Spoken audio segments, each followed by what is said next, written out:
From under the Gold Dome in Charleston, this is the West Virginia Capitol Report. Welcome back to the Capitol Report, where we're at the 2017 AFT State Convention at the Charleston Marriott. And Sam, we had an opportunity to talk to a number of your colleagues here at this convention, and you had the chance to talk to Josh Gary, who is an educator, and I think you all talked a little bit about teacher rights and those types of things that I think are important, sort of eroding a little bit, and important for the interests of educators to be represented. So this is in Sam's conversation with Josh. This is what he had to say. So what did you bring out of the Know Your Rights meeting? Well, I know that there are issues out there that we are all concerned about, and I now know that there are many others who have the same feelings that I do about these issues, and we can give each other answers to try and solve these issues. So what do you think about all this chatter about merit pay? Well, I think it's bad because I think that it turns teachers against each other, because we're not in this. We didn't all enter this field to be paid well. We just want to be compensated adequately, and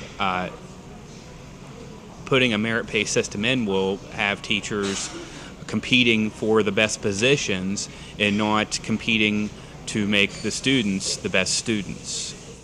So what do you think about this talk we've been hearing about changing the RIF and transfer process? This chatter's been around for a while. Administrators just want to be able to RIF the people they want to RIF and not have to go through seniority. But honestly, if I've put in 10 years and the next person down the list has put in 8 years, if we've both had good evaluations, what is the reasoning to get rid of me over that person? If the principal would say, well, I feel they've done a better job, well then, if I've done a bad job, you should have given me a bad evaluation. But principals won't take the time to do that, and that's what they're paid to do. But unfortunately, they make excuses saying it's the system, and they don't look in the mirror and say, well, maybe we need to do a better job of looking to our teachers and helping our teachers and being an educational leader. They just want to blame the system and say, well, I can't do anything about it. From this convention, what will you take home with you? Well, of course, the PEIA stuff, that is a major issue. And we don't get many pay raises, and if we do get any, they're certainly not adequate. But now we're losing benefits. We're not just hearing about losing seniority or hearing about losing other rights that we've achieved over the years. Now they're coming after benefits that have been given to us over the years in place of pay raises. And a lot of teachers stay in West Virginia because the benefits were good. Yeah, I didn't get a pay raise, but I have good insurance. Well, that's not the issue anymore, or that's not the case anymore. And with PEIA taking more and more away from us, and we're having to pay more and more, it's getting ridiculous. And there has to be a place where we just say, look, we can't do this anymore. And coming to this convention and hearing this from everybody else, it's like, hey, okay, we agree on this. We all need to band together and say, stop it. We're not going to take this. Pretty interesting perspective there, Sam. I think Josh Gary, clearly understands that it's important for you always to be concerned about, what rights you have as an educator. Exactly, and being he's a little younger, he's starting to see, and it becomes even more passionate as we bring the message among our members, and that's what we're here to do. No doubt about it. And Angie, you had the opportunity to talk, I believe, to Brittany Dolly, another educator, and I guess the topic of your all's discussion was the building community relationships and partnerships. Education doesn't occur in a vacuum. Schools are in communities, and establishing those connections outside the school, I think, are important to the education of children. And this is what Brittany had to say.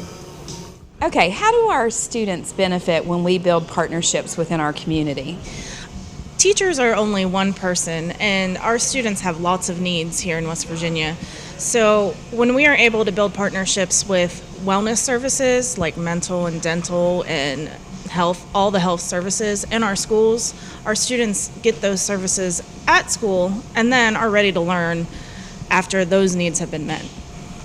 Clay County received an Innovation Zone grant from the West Virginia Department of Education several years ago. How has that community schools model impacted your students and families? Well, at the HEOA Community School, that school had always been the hub of the community in Beaumont, West Virginia, but now we have the ability to have a high tunnel where students are growing a garden. And it's not just the students, but the families come in and volunteer, and we have our extension agent that comes in, and we hope that we're able to build students that are going to be able to be self-sustaining and come back into that community and show that they were successful because of what they learned in their community school. If a public school or union wanted to reach out and build a coalition within their communities, where would they start? First, they have to decide what needs they have, and then they can look inside their community and see if there are already community partners there that could meet those needs. All of our community partners have the same goal of supporting education, so I'm sure they'll be willing to volunteer their time and resources in our schools. So, what are some examples of people and partnerships we might build within our community? Who are those people? Those could be your civic organizations, any kind of city governments, churches, Lions Club, Kiwanis Club, and any of the businesses in your community. They would all be willing to help. Angie, again, I guess schools are in communities. But I think that people, our communities, want to support our local schools. Absolutely, our communities are there for us, and we just have to reach out sometimes. It's easier at the elementary level. Kids are young, parents are still really involved. But as we go up through middle and high school, sometimes parents get busy, they work, their kids don't need them as much, but they really do. And the school system needs them too.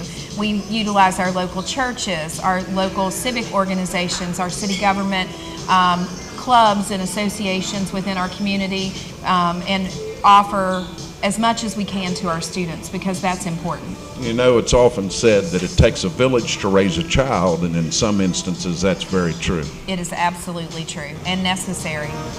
Okay, well, Sam and Angie, really want to thank you all for participating in our Capitol Report broadcast, and again, thank you for the work that you do each and every day in the education of our children. Coming up next, we have two additional guests, Greg Merritt and Fred Albert, who also have participated in our interview sessions here at the 2017 AFT State Convention. So stay tuned, stay with us. We'll be right back. This is the West Virginia Capitol Report. Funding for the West Virginia Capitol Report is brought to you by Mark A. Hunt and Associates and by the AFL-CIO of West Virginia.